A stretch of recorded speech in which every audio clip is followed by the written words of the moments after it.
बच्चों, आज हम पढ़ेंगे कक्षा 8 सामाजिक अध्ययन के अंतर्गत सामाजिक एवं राजनीतिक जीवन विषय का अध्याय 6 हमारी आपराधिक न्याय प्रणाली।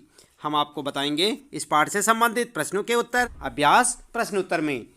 चलिए शुरू कर लेते हैं। आपने पूरा पाठ पढ़ लिया होगा और पाठ के अंत में आप ध्यान दें, वहाँ पर आपको कुछ प्रश्न देखने को मिलेंगे जहाँ पर आपका पाठ समाप्त हो जाता है और इस प्रकार से प्रश्न मिलेंगे। पहला प्रश्न होगा, पीसलैंड नामक शहर में फिएस्ता फुटबॉल टीम के समर्थकों को पता चलता है कि पास के शहर में, जो वहां से लगभग 40 किलोमीटर है, जुबली फुटबॉल टीम के समर्थकों ने खेल के मैदान को खोद दिया है। वहीं अगले दिन दोनों टीमों के बीच अंतिम मुकाबला होने वाला है।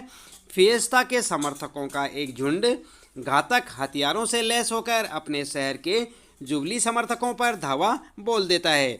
इस हमले में 10 लोग मारे जाते हैं, 5 औरतें बुरी तरह जख्मी होती हैं, बहुत सारे घर नष्ट हो जाते हैं और 50 से ज़्यादा लोग घायल होते हैं। कल्पना कीजिए कि आप और आपके सहपाठी आपराधिक न्याय व्यवस्था के अंग हैं। अब अपनी कक्षा को इन 4 समूहों में बांट दीजिए। और कौन कौन से समूह में बच्चों, यहाँ पर देख सकते हैं आप। नंबर 1 पुलिस, नंबर 2 सरकारी वकील, नंबर 3 बचाव पक्ष का वकील और नंबर 4 न्यायाधीश। निम्न तालिका के दाएं कॉलम में कुछ जिम्मेदारियां दी गई हैं। इन जिम्मेदारियों को बाईं ओर दिए गए अधिकारियों की भूमिका के साथ मिलाएं। प्रत्येक टोली को अपने लिए उन कामों का चुनाव करने दीजिए जो फिएस्ता समर्थकों की हिंसा से पीड़ित लोगों को न्याय दिलाने के लिए आवश्यक है। ये काम किस क्रम में किए जाएंगे।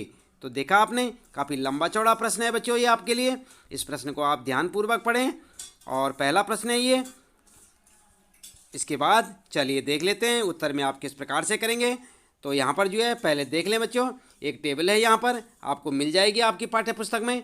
इस टेबल के अंदर आप देख सकते हैं यहाँ पर जो है 2 कॉलम बने हैं, भूमिकाएं और कार्य। यहाँ पर जो है पुलिस लिखा है, सरकारी वकील, बचाव पक्ष का वकील और न्यायाधीश। यहाँ पर देख सकते हैं आप गवाहों की सूचना, गवाहों को सुनना और गवाहों के बयान एवं कारण या बयान दर्ज करना, ये सब आप यहाँ पर देख सकते हैं बच्चों और इन्हें लिख सकते हैं।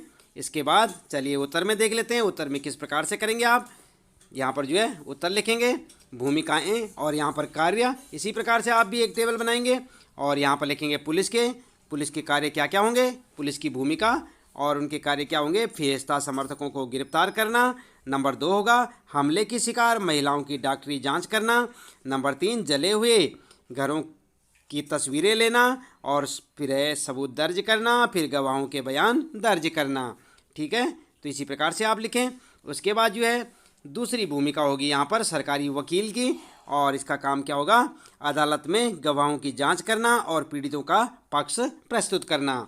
उसके बाद तीसरी भूमिका है बचाव पक्ष और वकील की और इसका कार्य होगा आरोपी व्यक्तियों से मिलना और गवाहों से बहस करना। अगला जो है भूमिका है यहाँ पर न्यायाधीश की, जो सबसे बड़ी भूमिका है, गवाहों को सुनना, निष्पक्ष सुनवाई करना, यह तय करना कि आरोपी कितने साल जेल में रहेंगे और फैसला लिखना और फैसला सुनाना। तो आई बात समझ में। इस प्रकार से आप अपना उत्तर यहाँ से देख के लिख सकते हैं। ठीक इसी प्रकार एक टेबल बनाएं और उनकी भूमिकाएं और कार्य को लिख सकते हैं। इसके बाद बच्चों अगला प्रश्न है यहाँ पर, अब यही स्थिति लें और किसी ऐसे विद्यार्थी को उपरोक्त सारे काम करने के लिए कहें जो फिएस्ता क्लब का समर्थक है। यदि आपराधिक न्याय व्यवस्था के सारे कामों को केवल एक ही व्यक्ति करने लगे तो क्या आपको लगता है कि पीड़ितों को न्याय मिल पाएगा, क्यों नहीं। देख रहे ना आप, ये है आपका प्रश्न दूसरा और उत्तर में आप लिखेंगे बच्चों, पीड़ितों को न्याय नहीं मिल पाएगा क्योंकि नंबर 1 एक व्यक्ति के हाथों में सारी शक्तियां होने पर भेदभाव की संभावना बढ़ जाती है। नंबर 2 शक्ति के दुरुपयोग की संभावना बढ़ जाती है। नंबर 3 एक ही व्यक्ति द्वारा सभी यानी पुलिस, सरकारी वकील, बचाव पक्ष का वकील और न्यायाधीश आदि के कार्यों को भली भांति करना संभव नहीं है। तो आई बात समझ में। इस प्रकार से आप अपने दूसरे प्रश्न का उत्तर लिख सकते हैं बच्चों।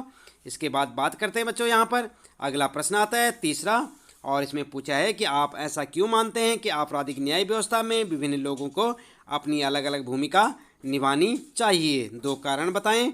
और यहाँ पर जो है उत्तर में लिखेंगे बच्चों, विभिन्न लोगों को अलग अलग भूमिकाएं क्योंकि, और हेडिंग डाल देंगे आप यहाँ पर, अच्छी सी हेडिंग डालें और लिखें नंबर 1 इससे शक्ति किसी एक जगह केंद्रित नहीं होगी और इससे अन्याय की संभावना कम होगी।